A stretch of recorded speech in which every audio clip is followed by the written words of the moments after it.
Hi යාළුවනේ කොහමද? අද අපි කට්ලට් තමයි හදන්නේ. ඉතින් බලමු ඒකට මොනවද ඕන කරන්න කියලා. මම මෙන්න මේ දේවල් ටික තමයි ලෑස්ති කරගත්තේ. අලගෙඩි 3ක් පොඩි කරලා අරගත්තා ලුණු ටිකක් දාලා. ඊට පස්සේ පොඩි සැමන් ටින් එකකුයි පොඩි සැමන් මාළු කෑල්ලකුත් තම්බලා පොඩි කරලා ගත්තා.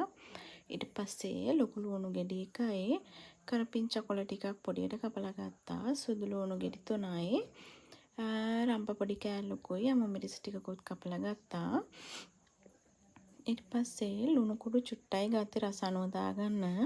3-5 කුඩු චුට්ටකුයි ගම්මිරිස් කෑලි මිරිස් කහ කුඩු ටිකකුත් ගත්තා. ඊට අමතරව එනසාල් ඇට දෙකකුයි කරාබුන ඇට දෙකයි කුරුඳු පොතු පොඩි කෑල්ලයි සූදුරු ටිකකුත් ගත්තා. කබලේ බෙදලා පොඩි කරලා මේ කුඩු කරලා ගත්තේ. ඔව් ඊට පස්සේ අපි ඇල ටික හොඳින් පොඩි කරගන්න ඕන.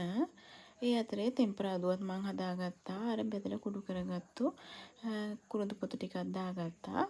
ඊට පස්සේ මම තඹපු අලයි සැමන් ටිකයි මේ කුළුබඩු මිශ්‍රණය දාලා අතින් පොඩි කරගන්න හදන්නේ.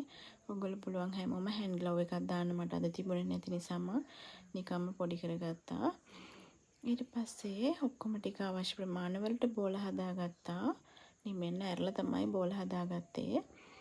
ඊට පස්සේ මම බිත්තර වල තමයි මේක දවටන්නේ. බිත්තර සරුවල දාලා මෙන්න මේ විදිහට අතේ ගා ගන්න අවශ්‍ය නැහැ. පිඟානකට දාලා මම මේ කරන විදිහට කරලා බලන්න හරි ලේසි.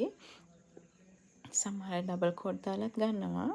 ඔයාලට කැමති විදිහකට ගන්න. මේ විදිහට මම ඔක්කොම බෝල හදාගත්තා. ඊට පස්සේ මට ඉතින් අවශ්‍ය ප්‍රමාණය විතරක් මම බෙදලා ගත්තා. ඊටු ටික මම මේ විදිහට කන්ටේනර් බොක්ස් එකකට දාලා අරන් තියාගත්තා. පස්සේ පාවිච්චියට ගන්න.